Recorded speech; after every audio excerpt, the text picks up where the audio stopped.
In this next section of our module, I'd like to talk about DHCP and the IP helper address we can use. That setup of using a DHCP server on our router is fantastic if we have a small network. Maybe if we have one or two networks that we need to hand out IP addresses to, configuring and maintaining that on a router is super easy. As a matter of fact, in your home network, the router that you have that you use to connect yourself to the public internet is doing DHCP for you, at least most likely. Unless you have some specialized configuration, usually those out-of-the-box wireless routers that we get and hook up to our internet connections, those are all pre-configured to do DHCP for us. Or if we have our own Cisco router, we can set up our own DHCP server on that for our small network. However, once we get into larger networks, we start to experience problems by putting the DHCP server on the router. One of those problems is that we can have lots of networks.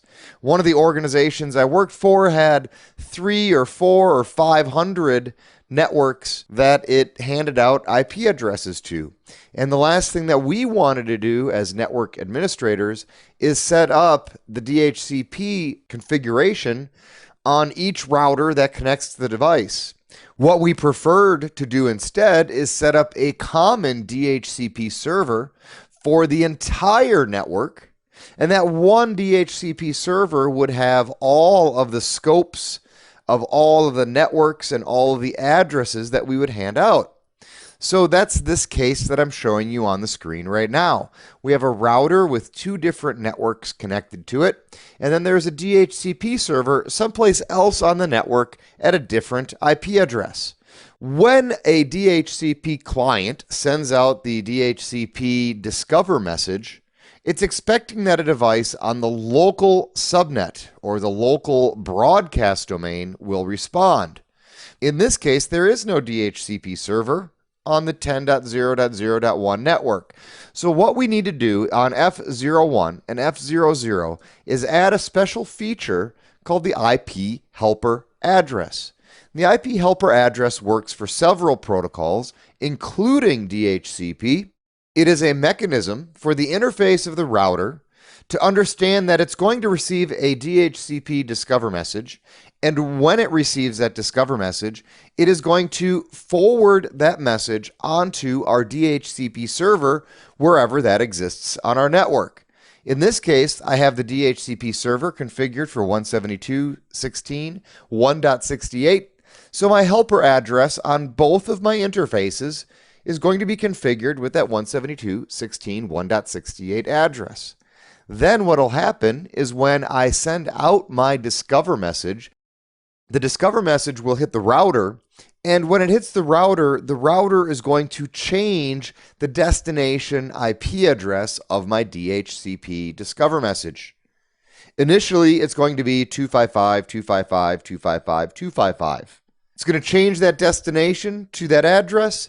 It will indicate inside of the message then also that this message came from 10.0.0.1 or the 10.0.0.0/24 network. And then once it indicates that in the message, it forwards that DHCP discover message to the DHCP server. And then the DHCP server can respond to the client and say, here is your offer. The workstation can then respond to the DHCP server with the DHCP request. The server responds with the ACK. Then, if another workstation on the 192.168.0.0/24 network needs an IP address, it will make the pit stop at the router. It's going to add in the 172.16.1.68 address as our new destination. It's going to indicate that it's coming from network 192.168.0.0. It'll then forward that message on to our DHCP server, hands out the address, and sends the message back then to our client that was asking for the address.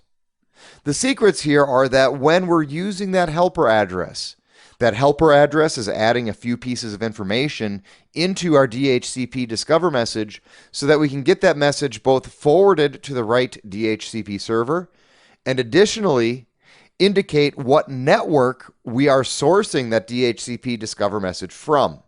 That way, on our DHCP server, we can configure two separate unique scopes for DHCP, and the DHCP discover message will indicate to the server which network is requiring the IP address assignment to the client.